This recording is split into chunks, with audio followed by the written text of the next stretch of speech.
let's talk about heart rate zones.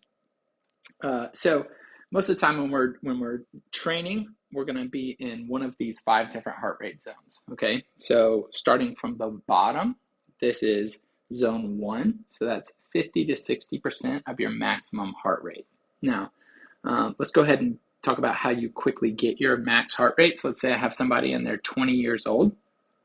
The easiest way to do it, and it's not exact, but it's 220 minus your age. So somebody that is 20 years old should have a maximum heart rate around 200 beats per minute.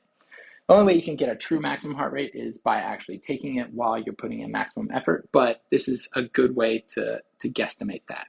So if we're looking at somebody that's looking to do some zone 2 training, that's 20 years old with a maximum heart rate of 200 beats per minute, that's going to be around 120 to 140 beats per minute. So that is your zone 2 over here, so 67%. When we look at the different zones, so zone 1 is very, very light. Okay, so that is just like a normal walk, super non-intensive exercise.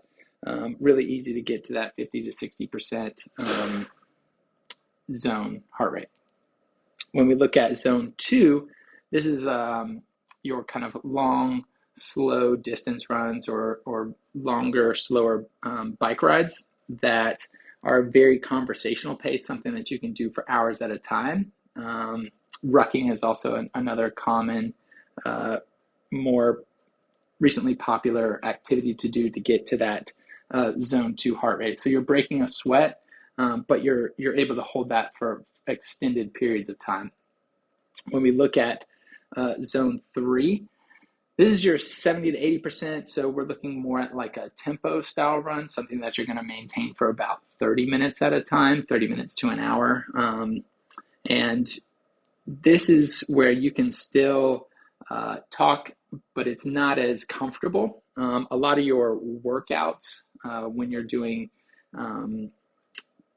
like a tempo run or hill repeats or things like that, where they're kind of extended workouts in your marathon prep, are going to be at that 70 to 80% or zone 3. When we look at zone 4, this is much faster, much harder, looking more at like interval style training, more anaerobic in nature. So we're not really going to be able to hold a conversation when we're here at this zone 4. Maybe the end of a workout, some sprints towards the end, but not something that we're going to be able to sustain for an extended period of time. And then zone 5, max effort, 90 to 100%. This is your sprint. Okay, so everybody knows what max effort feels like. That's zone 5. Okay, so the bulk of our training should be in this zone 2, 3, and 4, depending on what your goals are. So this is just some information where you can train around and kind of make sure that your week and month have different heart rate zones so that you're well prepared to do whatever event that you have coming up. So you can talk to your therapist, your coaches, make sure that you're hitting a couple of these zones throughout the training block. All right.